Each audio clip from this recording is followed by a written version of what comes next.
नमस्कार दोस्तों, आपका स्वागत है फाइनेंस फैक्टर्स के एक और जानकारी भरे वीडियो में। आज हम बात करने वाले हैं दो सबसे पॉपुलर निवेश विकल्पों के बारे में, एसआईपी यानी सिस्टमैटिक इन्वेस्टमेंट प्लान और एफडी यानी फिक्स्ड डिपॉजिट। आपको किसमें निवेश करना चाहिए, कौन ज्यादा सुरक्षित है और 2025 में कौन देगा बेहतर रिटर्न? वीडियो को अंत तक जरूर देखें ताकि आप सही निवेश का फैसला ले सकें। सबसे पहले बात करते हैं फिक्स्ड डिपॉजिट यानी एफडी की। एफडी एक पारंपरिक निवेश विकल्प है जिसे हम में से अधिकतर लोग जानते और अपनाते हैं। आप बैंक में एक निश्चित राशि एक निश्चित समय के लिए जमा करते हैं और बदले में आपको एक निश्चित ब्याज दर मिलती है।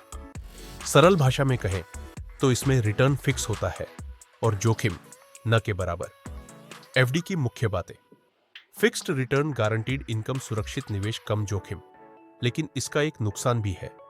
एफडी पर मिलने वाला ब्याज टैक्सेबल होता है, यानी अगर आपकी ब्याज इनकम 10,000 रुपए से ज्यादा है तो उस पर टैक्स देना होगा। अब बात करते हैं एसआईपी यानी सिस्टमैटिक इन्वेस्टमेंट प्लान की। एसआईपी दरअसल म्यूचुअल फंड में निवेश का तरीका है। इसमें आप हर महीने एक तय रकम निवेश करते हैं और वो पैसा बाजार आधारित म्यूचुअल फंड्स में लगाया जाता है।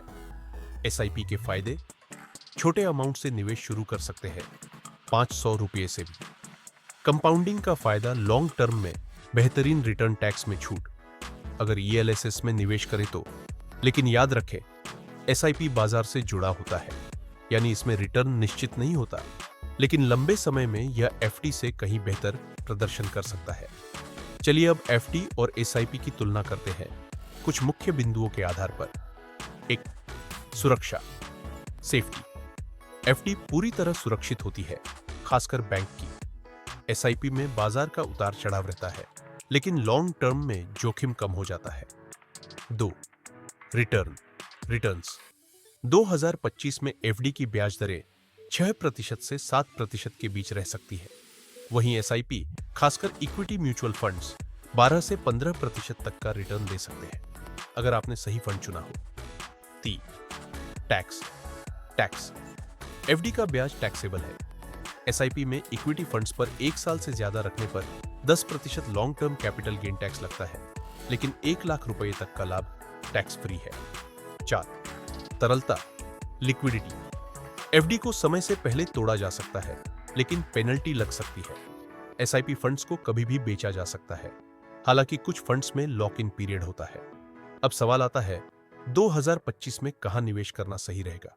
अगर आप कम जोखिम वाले निवेशक हैं और आपका लक्ष्य पूंजी की सुरक्षा है, तो एफडी आपके लिए सही विकल्प हो सकता है। लेकिन अगर आप थोड़ी जोखिम लेने की क्षमता रखते हैं और बेहतर रिटर्न पाना चाहते हैं, तो एसआईपी आपके लिए सही रहेगा। विशेषकर अगर आप 3 साल से ज्यादा का निवेश प्लान बना रहे हैं। आप एसआईपी के जरिए हर महीने 2,000 से 5,000 रुपए लगाकर एक अच्छा कॉर्पस बना सकते हैं। स्मार्ट निवेशक एसआईपी और एफडी दोनों का संतुलन बनाकर चलते हैं। उदाहरण के लिए, आप अपनी कुल बचत का 60% एसआईपी में और 40% एफडी में रख सकते हैं। इससे एक तरफ आपको सुरक्षा मिलेगी और दूसरी तरफ बेहतर रिटर्न। एसआईपी में आप इक्विटी फंड्स, हाइब्रिड फंड्स या एलएसएस चुन सकते हैं। एफडी में आप 1 साल से 5 साल तक का टेन्योर चुन सकते हैं। अगर आप एसआईपी शुरू करना चाहते हैं तो कुछ अच्छे विकल्प 2025 के लिए ये हो सकते हैं: एक्सिस ब्लू चिप फंड, पारंपरिक flexi cap fund, Mirae asset large cap fund, quant active fund. इन फंड्स ने बीते सालों में अच्छे रिटर्न दिए हैं, लेकिन निवेश से पहले फंड की रेटिंग और रिस्क प्रोफाइल जरूर देखें। तो दोस्तों, उम्मीद है अब आपको एसआईपी और एफडी के बीच का फर्क अच्छे से समझ आ गया होगा। हर निवेशक की जरूरत और जोखिम उठाने की क्षमता अलग होती है, इसलिए सोच समझकर फैसला लें। अगर आपको वीडियो पसंद आया हो तो लाइक करें, फाइनेंस फैक्टर्स को सब्सक्राइब करें और इस वीडियो को अपने दोस्तों और परिवार के साथ जरूर शेयर करें ताकि वो भी सही निवेश का चुनाव कर सके। आपका निवेश सुरक्षित और लाभदायक हो, यही हमारी शुभकामनाएं हैं। धन्यवाद। मिलते हैं अगले वीडियो में।